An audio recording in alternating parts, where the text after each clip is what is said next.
Acari Chanakya memberitahu Dharma kalau musuh berencana menyerang Magadha. Sampora terlalu egois. Pertumpahan darah akan terjadi dan Ashoka adalah masa depan Magadha, karena itu takdirnya. Dharma memprotes, Anda bersikap egois dengan melibatkan Ashoka dalam masalah itu. Chanakya mengaku kalau dirinya egois, semua untuk kebaikan Magadha. Dharma berkata, Anda tidak tahu Acari, apa yang dirasakan oleh seorang ibu pada anaknya. Chanakya menyahut, Magadha seperti ibu bagiku, dan aku melakukan apa yang seorang anak harus lakukan. Aku memikirkan masa depan Magadha. Aku berpikir untuk menghancurkan musuh-musuh ini dan mengakhiri keegoisan dan egoismeku sendiri. Seperti kau melindungi anakmu, seperti itu pula aku akan melindungi Magadha. Aku akan melakukan apapun untuk menyelamatkan Magadha. Cintaku pada Magadha tidak akan berkurang sedikitpun. Jika kau ingin membawa putramu pergi dari sini, silahkan, aku tak akan menghentikanmu, Dewi. Dharma melipat tangannya memohon, aku hanya ingin anakku selamat. Chanakya mengatakan kalau dia bisa melindungi Ashoka hanya jika Dharma mau memberikan hidup Ashoka di bawah kendalinya, demi masa depan. Dengan ragu Dharma bertanya, jika keselamatannya terjamin. Chanakya mengangguk, kalau kau beri aku tanggung jawab itu, maka Ashoka akan terlindungi dan kau bisa hidup bersama Bindusara. Ashok dan dirimu akan pergi ke Patliputra bersamaku dan aku akan mempersiapkan masa depan Ashok. Dharma bertanya, kupikir dia akan berjuang untuk perdamaian. Acari Chanakya menyahut, untuk menciptakan perdamaian terkadang kita harus menggunakan kekerasan. Mendengar itu Dharma menangis. Sampora Bindusara memasuki ruang singgasana dengan dipapah Justin dan Helena. Langkahnya masih terlatih-tatih menahan sakit. Semua orang tersenyum gembira dan mengeluh-elukannya. Bindu melihat Chanakya yang tersenyum, di depan Chanakya dia berhenti, memberi hormat dengan menundukkan kepala Taksim. Setelah itu Bindusara melanjutkan langkahnya dan duduk di singgasananya yang telah lama tidak dia duduki. Pada Chanakya, Bindu berkata, saya melihatmu setelah 14 tahun dan itu juga ketika Anda membela orang yang akan membunuhku. Chanakya dengan kalem menjawab, aku mengambil sisi Sampora Chandragupta saat beliau berjuang untuk keadilan dan aku sedang melakukan hal yang sama. Bindu menjamin kalau keadilan pasti akan ditegakkan, tubuhku terluka, tapi bukan pikiranku. Bawa anak itu ke sini. Kembali dengan tubuh terantai Ashok di bawah ke hadapan Sampora Bindusara. Ashok menatap lurus ke arah Bindusara. Bindusara pun melakukan hal serupa. Ayah anak yang tidak saling mengenal itu saling berpandangan. Khorasan menegurnya, kau tidak tahu bagaimana bersikap di depan Sampora. Ashok melipat tangannya di dada dan menundukkan kepala untuk memberi hormat. Bindusara bernama, siapa namamu? Ashok tanpa gentar menjawab, saya yang membuat orang bebas dari rasa sakit. Ashoka, Bindu berkata, kau dibawa ke pengadilan karena diduga menyerang aku. Kau coba membunuhku, aku tidak tahu bagaimana harus bersikap padamu. Ashok menjawab, bersikaplah seperti seorang Sampora seharusnya bersikap pada Sampora lainnya. Semua orang terkejut mendengarnya. Begitu juga Bindu, apa yang kau katakan? Ashok menjawab, perlakukan saya seperti Sampora. Bindu menatap Chanakya, Anda dengan itu Acari. Pada Ashok Bindu bertanya, Sampora dari mana dirimu? Dengan berani Sok menjawab kalau dia samratnya rakyat. Bindu menanyakan nama ayahnya. Ashok menjawab kalau dia hanya punya ibu, yang di kakinya duniaku terletak. Bindu menanyakan nama ibunya. Ashoka hendak menyahut, tapi Chanakya memotong pembicaraan, Sampora, biarkan saja. Anak ini sangat pandai memutar kata-katanya. Dia pintar tapu bukan pelakunya.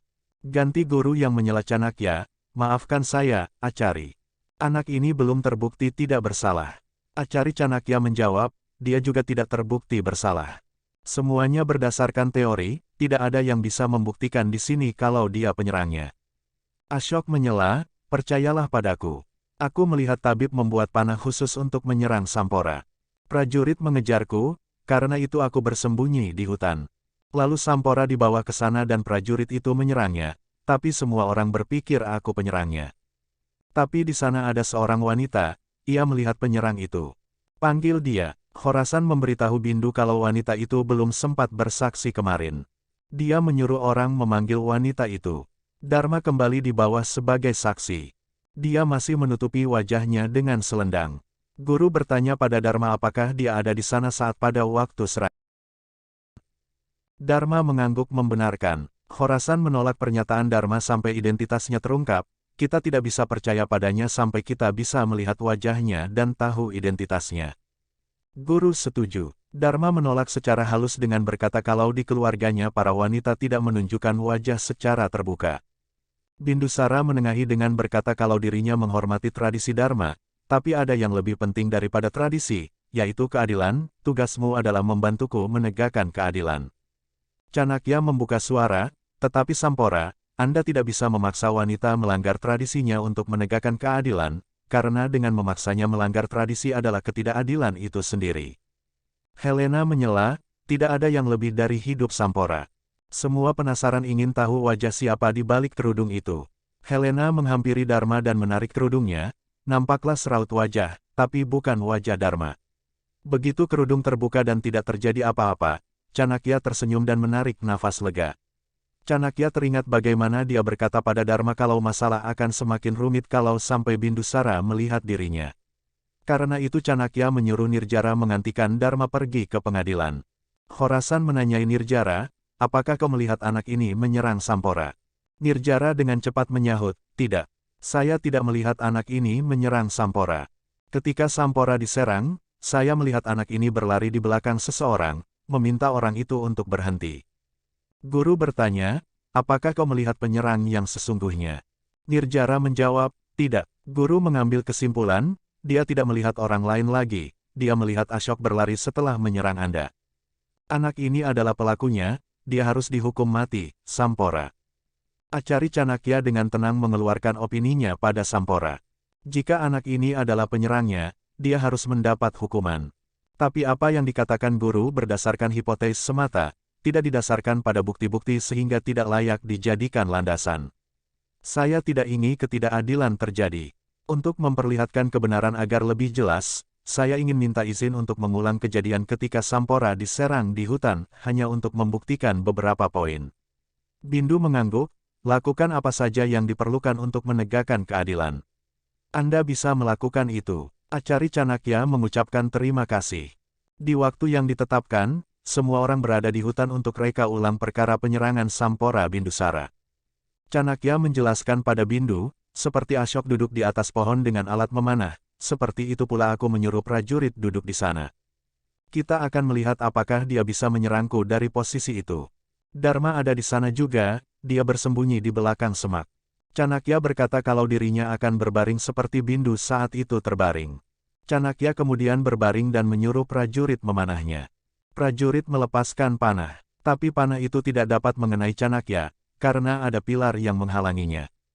Ashok berkata, kalau prajurit saja tidakkah dapat mengenai sasaran, bagaimana saya bisa? Dan lagi saya tidak bisa memanah. Chanakya mengatakan kalau penyerang pasti duduk di atas pohon yang lain. Ashok menunjuk pohon di mana dia melihat si penyerang duduk.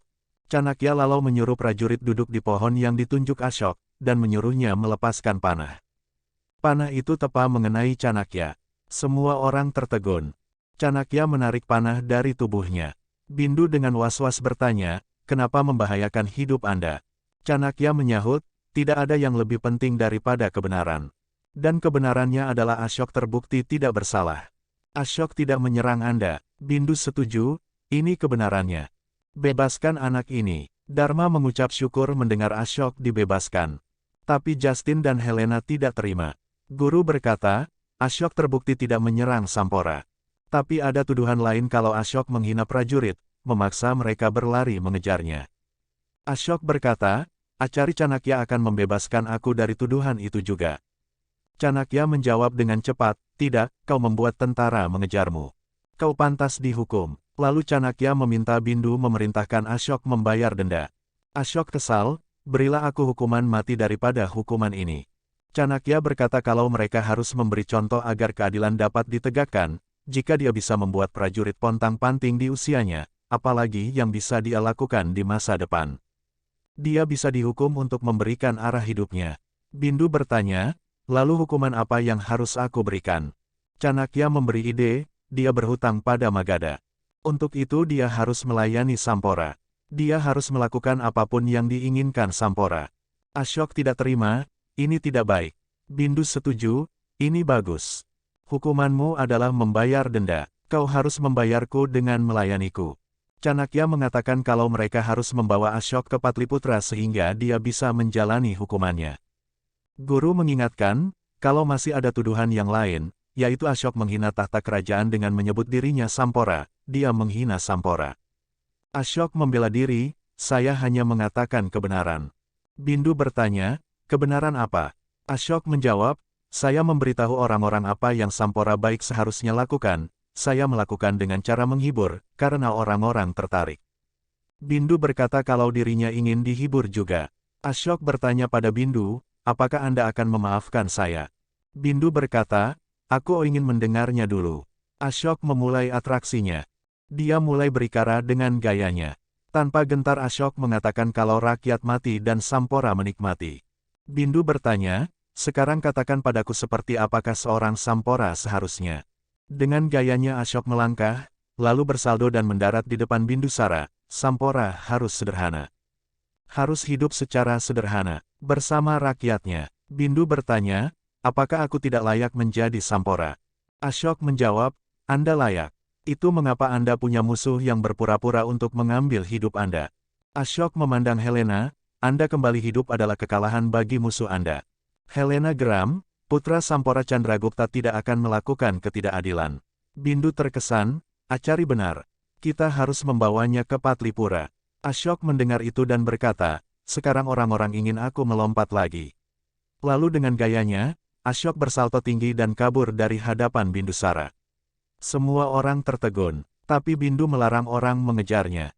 Bindu malah meminta Khorasan, guru dan ke kamarnya, dia juga menawari Chanakya untuk turut serta bersamanya. Dalam kamarnya, Bindu berkata kalau apa yang dikatakan Ashok adalah benar. Dia harus menyelami musuh-musuhnya, Acari, Magadha membutuhkanmu. Tolong terima posisimu kembali. Khorasa kurang setuju, pikirkan lagi, Sampora. Posisi Perdana Menteri adalah sangat penting dan seseorang yang pernah dicurigai tidak layak menempati posisi itu. Bindu menyahut, Khorasan, kau tidak lupa tuduhan pada Acari Chanakya 14 tahun yang lalu, tapi kau lupa kalau hari ini aku hidup karena Acari Chanakya saja. Dia membawa wanita yang merawatku. Lalu pada Chanakya Bindu berkata, saya tahu saya telah melukai perasaanmu dengan menuduhmu membunuh ibuku, karena itu Anda meninggalkan Patliputra. Saya dulu ingin meminta maaf, tapi saya tidak bisa. Hari ini, saya minta maaf padamu, Acari. Sampora melipat tangannya di dada dengan penuh penyesalan, saya tahu Anda memotong perut ibu saya untuk menyelamatkan saya, tapi tidak ada yang bisa memahaminya. Saya juga minta maaf atas nama Ratu, jangan berpikir karena saya merasa bersalah maka saya meminta Anda menjadi Perdana Menteri. Tidak, saya hanya mengkhawatirkan masa depan Magadha. Jika Anda menerima posisi ini, akan sangat bagus.